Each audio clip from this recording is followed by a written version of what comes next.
সালের বাংলা কোশ্চেন পেপারের যে এমসিকিউ এবং শর্ট কোশ্চেনগুলো আছে তার উত্তরগুলি নিয়ে আমি আলোচনা করছি। এমসিকিউ যেগুলো হবে সেগুলো হলো: 1. টাকাটা কোনো ড্যাশ দিয়ে আসতে হবে, কোথায় দিয়ে আসতে হবে? রিলিফ ফান্ডে। 2. মৃত্যুঞ্জয় কোথায় এসে বসলো? ঘরে। ভাত খেয়ে দেয়ে শক্তি পেলে উৎসব কি খুঁজে বার করবে? বাদাটা। বুড়িকে হরিবল বলতে শুনেছিল নকরি নাপিত। 5. ড্যাশ এতক্ষণ মুখ খুলে বলল বুড়িমা তুমি মরনি? চৌকিদার। 6. সত্য কঠিন বলে কবিতাকে। 7. কিসের মতো লাল আগুন? মোরগ ফুলের মতো। 8. আমার ক্লান্তির উপর ঝরুক, কি ঝরার কথা বলা হয়েছে? মহুয়া ফুল। 9. গাছগুলো বসাও, কোথায় বসাতে হবে? বাগানে। 10. নিহত ভাইয়ের শবদেহ কবির মনে জাগিয়েছিল ক্রোধ। 11. সে অভিনয় ভঙ্গির বহুল ব্যবহার আছে, কোন অভিনয়ের কথা বলা হয়েছে? কাবুকি থিয়েটার। 12. রজনীকান্ত চট্টোপাধ্যায় থিয়েটারে আসার আগে চাকরি করতেন পুলিশে। 13. পুত্র রাজনীতি বড় কূট, কার উক্তি? রজনীর। ভারত জয় করেছিল তরুণ আলেকজান্ডার। 15. পলি কান্ধারি 3বার কাকে ফিরিয়ে দিয়েছিলেন? মর্দানাকে। বাংলা গানের সঞ্চারীর প্রবর্তন কার অমর কীর্তি? রবীন্দ্রনাথ ঠাকুরের। সহজ পাঠ গ্রন্থের অলঙ্করণ করেছিলেন নন্দলাল বসু। বাঞ্ছারামের বাগান চলচ্চিত্রটির নির্মাতা তপন সিংহ। ইনস্টিটিউট অফ ক্লিয়ার ফিজিক্স গড়ে ওঠে যার প্রচেষ্টায়, তিনি হলেন মেঘনাদ সাহা। মোহনবাগান ক্লাব গঠিত হয় 1889 সালে। তুলনামূলক ভাষাবিজ্ঞানের সূত্রপাত করেছিলেন স্যার উইলিয়াম জোন্স। অন্ন শব্দটির আদি অর্থ ছিল খাদ্য। অনধিক 20টি শব্দে প্রশ্নগুলির উত্তর দাও। কোশ্চেনগুলো বলছি।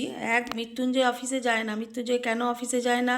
কারণ মৃত্যুঞ্জয় ফুটপাতে অনাহারে মৃত্যু দেখে তার মন বিষাদগ্রস্ত হয়ে পড়ে এবং সে তাদের প্রতি সহানুভূতিবশত সে অফিস করতে পারে না। তাদের রিলিফ ফান্ডে টাকা দেওয়ার জন্য সে সব মাইনার টাকা সম্পূর্ণ দিয়ে দেয়। সে যেন কেমন হয়ে যাচ্ছিল। কার কথা বলা হয়েছে? এটা উৎসবের কথা বলা হয়েছে। তার কেন এমন হওয়ার কারণ, হয়ে যাওয়ার কারণ কি? আর মাতলার গর্ভে তার সমস্ত বাড়িঘর ভেসে গেছে, তার স্ত্রী ছেলে মারা গেছে এবং সে বেশ কিছুদিন ভাত খেতে পায়নি, তাই সে আস্তে আস্তে প্রেতের মতো হয়ে যাচ্ছিল ভাত খেতে না পাওয়ার জন্য। শাশুড়ির মাছ খাওয়া বুঝি ঘুচে যায়। মাছ খাওয়া কোন মাছের আয়োজন করা হয়েছে? ইলিশ, চিতলের কোল, ডিম পোড়া ট্যাংরা, পোনার পেটি, ভেটকি, এই মাছগুলো। পৌষে পাতলা সম্পর্কে গ্রামের ডাক পুরুষের পুরনো বচন আছে। বচনটি কি? শনিতে 7, মঙ্গলে 5, বুধে 3, বাকি সব দিন দিন। কবি রূপনারায়ণের কুলে জেগে উঠে কি উপলব্ধি করলেন? এই জগৎ স্বপ্ন নয়, সত্য কখনো করে না বঞ্চনা। এসেছে সে ভোরের আলোয় নেমে। কে নেমে এসেছে? ও নেমে এসে কি করছে? সুন্দরী হরিণটি নেমে এসেছে। নেমে এসে সে কচি বাতাবি লেবুর মতো ঘাস ছিঁড়ে ছিঁড়ে খাচ্ছে। মেঘমদির মহুয়ার দেশে কি দেখা যায়? দেবদারুর দীর্ঘ রহস্য, দূর সমুদ্রের দীর্ঘশ্বাস, কয়লা খনির শব্দ, এইসব এগুলো ইত্যাদি দেখা যায়। ক্রন্দনরতা জননীর পাশে থাকতে না পারলে কবির কাছে কি কি অর্থহীন? গান গাওয়া, লেখালেখি, এগুলো অর্থহীন। দুরন্ত অভাব থেকে এর জন্ম। এখানে কোন অভাবের কথা বলা হয়েছে? এটা বিভাব থেকে নেওয়া হয়েছে। এখানে নাটক করতে গেলে যে ভালো স্টেজ, লাইট এসব দরকার, সেইগুলো না থাকার অভাবের কথা বলা হয়েছে। একটুও ভালো লাগে না বাড়িতে। বক্তার ভালো না লাগার কারণ কি? এখানে বক্তা হচ্ছে রজনীকান্ত চট্টোপাধ্যায়। তার ভালো না লাগার কারণ হচ্ছে তার আপনজন ছেলে মেয়ে বাড়িতে কেউ নেই, তাই বাড়িতে তার ভালো লাগে না। পড়তে জানে এমন এক মজুরের প্রশ্ন। কবিতায় কোন কোন দেশের উল্লেখ আছে? চীন, রোম, আইনস্টাইন, ভারত, স্পেন ইত্যাদি দেশের উল্লেখ আছে। ভাষাবিজ্ঞানের দিক থেকে আদর্শ অভিধানে প্রতিটি এন্ট্রি বা শব্দের 3টে স্তর থাকে। স্তর 3টি কী কী? গঠন, অন্বয়, ভাবার্থ।